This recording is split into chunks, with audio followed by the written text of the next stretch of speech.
Budget fitness ट्र्याकर्सको दुनियाँमा Xiaomiको Mi Band लाइनअपलाई चाहिँ one of the best नै भन्न सकिन्छ र आज चाहिँ मसँग छ Xiaomiको लेटेस्ट Mi Band 6 भन्ने स्मार्ट ब्यान्ड। यो चाहिँ नेपालमा हालसालै लन्च भएको हो र यसको मूल्य चाहिँ 6000 रुपियाँ रहेको छ। सो आउनुहोस् धेरै ढिला नगरिकन Mi Band 6 को रिभ्यू सुरु गरौँ। Xiaomiको Mi Band 3 देखि Mi Band 5 सम्म चाहिँ हामीहरूले थोरै मात्र अपग्रेड देखिरहेका थियौँ, तर Mi Band 6 मा चाहिँ तपाईहरुले अहिलेसम्मको सबैभन्दा ठूलो फिचर अपग्रेड देख्न सक्नुहुन्छ र सुरु अपग्रेड चाहिँ यहाँ डिस्प्लेमा रहेको छ। Mi Band 5 को 1.1 इन्चेसको स्क्रिनको तुलनामा चाहिँ यो 1.56 इन्चेसको एमोलेड स्क्रिन निकै अट्र्याक्टिभ देखिनुको साथसाथै यसको ठूलो इन्टरेक्टिभ स्पेस चलाउन पनि रमाइलो हुन्छ। 326 ppi पिक्सेल डेन्सिटी भएको यो डिस्प्लेमा चाहिँ हरेक टेक्स्ट र एनिमेसन एकदमै नै शार्प देखिन्छ। तर लाम्चो डिस्प्ले भएकोले गर्दा अहिले पनि कन्टेन्टहरु चाहिँ अलि कन्जस्टेड नै भएको फिल भयो मलाई चाहिँ।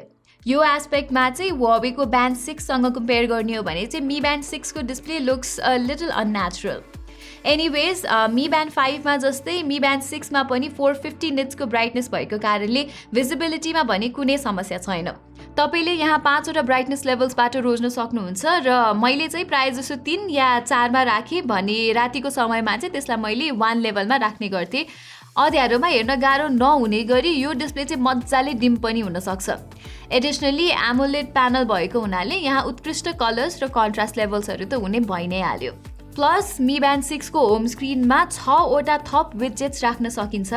यसैगरी Xiaomiले यहाँ 130 भन्दा बेसी वाच फेसेसहरु प्रोवाइड गरेको छ, तर मलाई चाहिँ धेरै जसो एकदमै कार्टुनिश नै लाग्यो।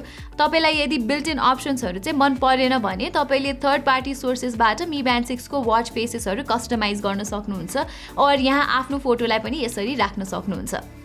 मुभिङ अन, यो फिटनेस ट्र्याकरले चाहिँ नोटिफिकेसनमा स्माइली इमोजिज पनि सपोर्ट गर्छ, तर अनफर्चुनेटली नेपाली युनिकोड फन्ट भने चाहिँ अनरिडेबल ब्लकको रूपमा देखिन्छ यहाँ।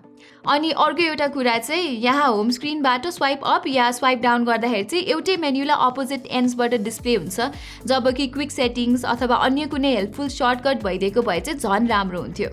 यसमा नेभिगेसनको लागि छुट्टै बटन भने चाहिँ छैन, तर चारवटै एजेसमा सटल कर्भ्सले गर्दा चाहिँ यहाँ टच र स्वाइप जेस्चर्सहरु मजाले चल्छ।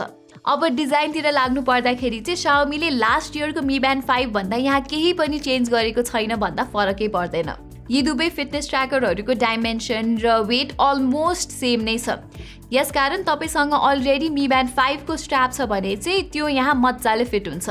डिफल्टमा चाहिँ यो ब्ल्याक कलरको स्ट्र्याप आउँछ जुन चाहिँ एकदमै बेसिक देखिन्छ, तर यसबाहेक अरू कलरफुल अप्सन्सहरु पनि पाइन्छन्। यसमा चाहिँ यसको यस्तो पिन होल डिजाइन छ र मेरो युजमा चाहिँ यसबाट कुनै डिस्कम्फर्ट र कुनै इस्यु भने भएको छैन मलाई, र यो अलमोस्ट सबै रिस्ट साइजमा पनि फिट हुन्छ।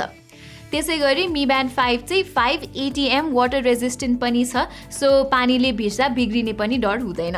सिमिलरली यो फिचरलाई सदुपयोग गरी Mi Band 6 ले चाहिँ तपाईहरुको पुल स्विमिङ सेसन्सलाई पनि ट्र्याक गर्न सक्छ। ओके, कम्प्यानियन एपको कुरा गर्नु पर्दा चाहिँ अहिलेसम्मको अरू Mi Bandsहरु जस्तै Mi Band 6 पनि Xiaomiको Mi Fit एपसँग सिंक हुन्छ, जसको UI र UX चाहिँ Mi Band 4 बेलादेखिको नै छ। आफ्नो सबै हेल्थको डेटाहरु चाहिँ सजिलै पढ्न र बुझ्न सकिने रूपमा प्रेजेन्ट भए पनि यहाँ डार्क मोड नभएको देख्दाखेरि चाहिँ मलाई अलिकति अचम्म लाग्यो। मेबी त्यो चाहिँ अपडेटबाट आउला कि, तर फेरि वर्कआउट डेटामा चाहिँ डार्क मोड इम्प्लिमेन्टेड छ, जुन कुरा चाहिँ मलाई अलि वियर्ड लागेको छ। Mi Band 6 को most of the settings change गर्न चाहिँ तपाईले Mi Fit एप नै चलाउनु पर्ने हुन्छ। वाच फेस चेन्ज गर्ने, इन्कमिङ नोटिफिकेसन्स कस्टमाइज गर्ने, अनि हेल्थ मोनिटरिङ प्यारामिटर्स ट्विक गर्नेदेखि लिएर हरेक सेटिङ्स चाहिँ यही भित्र भेटिन्छन्।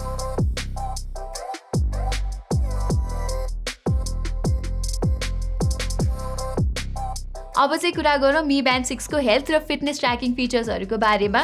सुरुमा त Xiaomiले यहाँ finally blood oxygen monitoring feature चाहिँ इन्क्लुड गरिदिएको छ। अलिक महँगो पर्न जाने Huawei Band 6 मा जस्तो यहाँ चाहिँ all day blood oxygen recording भने छैन। एनीवेज मैले यसको SpO2 सेन्सरको रिडिङ चाहिँ Honor Band 6 र Huawei Band 6 सँग पनि कम्पेयर गरी हेर्दा 3 वटैको रिजल्ट चाहिँ करिब उस्तै नै भएको पाए। यी बीच चाहिँ 1-2% को डिफरेन्स भने देखिन्छ है फेरि। त्यसैगरी Xiaomiले यसमा स्लीप ब्रिदिङ क्वालिटी फिचर पनि राखिदिएको छ। यस मार्फत तपाईले आफू सुतेको बेलाको ब्रिदिङ क्वालिटीको स्ट्याटस थाहा पाउन सक्नुहुन्छ। टु नोट, यो चाहिँ तपाईको स्लीप स्कोर भन्दा डिफरेन्ट हो है फेरि। मुभिङ अन मी ब्यान्ड 6 मा चाहिँ जम्मा 30 वटा वर्कआउट मोड्स छन्, जसमध्ये 6 वटा चाहिँ यसले अटोमेटिकली डिटेक्ट गरी रिकर्ड पनि गर्न सक्छ। यो फिचर डिफल्टमा चाहिँ एक्टिभेटेड हुँदैन र तपाईँले चाहे अनुसारको वर्कआउटहरूको अटोमेटिक डिटेक्सन अन या अफ गर्न सक्नुहुन्छ। मैले चाहिँ वकिङ र रनिङ वर्कआउट्सको अटो डिटेक्ट अन गरेको थिएँ र I am pretty impressed with this feature. यसको अटो पज फिचर पनि मजाले काम गर्छ र तपाईँले ब्रेक लिनुभयो र रोक्नु भएको अवस्थामा चाहिँ डिटेक्ट गरेपछि आफै वर्कआउट पज गरिदिन्छ। ओके, अब बजेट फिटनेस ट्र्याकर भएको कारणले मी ब्यान्ड 6 मा बिल्ट इन GPS चाहिँ छैन। सो यदि तपाईँ चाहिँ आफ्नो वर्कआउट ट्रेल गर्नुहुन्छ भने आफूसँग स्मार्टफोन पनि लिनुपर्ने हुन्छ। मैले यसको एक्सर्साइज ट्र्याकिङ फिचर चाहिँ हुआवे ब्यान्ड 6 सित कम्पेयर गरी हेर्दा अलिक निराशाजनक रिजल्ट पाएँ। मी ब्यान्ड 6 ले अलमोस्ट एभ्री एस्पेक्टमा केही हदसम्म ओभर रिकर्ड गरेको देख्न सकिन्छ। यी स्क्रिनसट्सहरूबाट हेर्नुहोस् न। दुवै फिटनेस ब्यान्ड्सले हार्ट रेट उस्तै ग्राफ गरे पनि मेरो वर्कआउटको पेस, डिस्टेन्स कभर्ड, क्यालोरिज बर्न लगायतका एस्पेक्ट चाहिँ हुआवे ब्यान्ड 6 ले नै मोर एक्युरेटली ट्र्याक गरेको देखिन्छ। म चाहिँ स्टेडी पेसमा नै हिँडिरहेको थिएँ, तर मी ब्यान्ड 6 ले भने त्यो सेसनको पेसलाई वाइल्ड स्पाइक्स भनेर रिकर्ड गरेको छ। सोही इन एक्युरेसी चाहिँ क्याडेन्स ग्राफमा पनि देख्न सकिन्छ, जुन चाहिँ प्रत्येक मिनट कति पाइला हिँड्यो भन्ने मेजरमेन्ट हो। यहाँ चाहिँ 11 वटा प्रोफेसनल एक्सर्साइज मोड्सको साथसाथै तपाईँले मिसलेनियस वर्कआउट्स अन्तर्गत पिलाटेस, बास्केटबल, किक बक्सिङ जस्ता एक्टिभिटी पनि रिकर्ड गर्न सक्नुहुन्छ। हाउएभर बाँकी भएको 19 वटा वर्कआउट मोड्समा भने तपाईँको हार्ट रेट लेभल बाहेक अरू केही पनि रिकर्ड हुँदैन। अलराइट, वर्कआउट्स त भइहाल्यो। मी ब्यान्ड 6 ले तपाईँको स्लिप, हार्ट रेट र स्ट्रेस लेभल समेत मोनिटर गर्न सक्छ। स्लिप रिकर्डिङ चाहिँ एक्युरेट नै लाग्यो मलाई र आफ्नो स्लिप क्वालिटीको बारेमा थप जान्न चाहिँ तपाईँलाई डिप स्लिप, लाइट स्लिप र रिमेनिङ स्लिपको इन्फर्मेसन पनि प्रदान गरिन्छ यहाँ। र यी सबै फ्याक्टर्सबाट 0 देखि 100 को बिचमा हरेक दिन एउटा स्लिप स्कोर पनि जेनेरेट गरिदिन्छ यसको मी फिट एपले। हार्ट रेट मोनिटरिङ तर्फ लाग्नु पर्दा चाहिँ यो फिटनेस ब्यान्डले अल डे हार्ट र स्ट्रेस रिकर्डिङ सपोर्ट गर्छ। बेस्ट हेल्थ इन्साइटको लागि चाहिँ मैले मी ब्यान्ड 6 को हार्ट रेट मोनिटरिङ इन्टरभललाई एभ्री 1 मिनटमा सेट गरेँ। सेट गरिएको नर्मल हार्ट रेट जोनभन्दा मुटुको BPM माथि वा तल गएको डिटेक्ट गरी यसले अलर्ट समेत पठाउन सक्छ।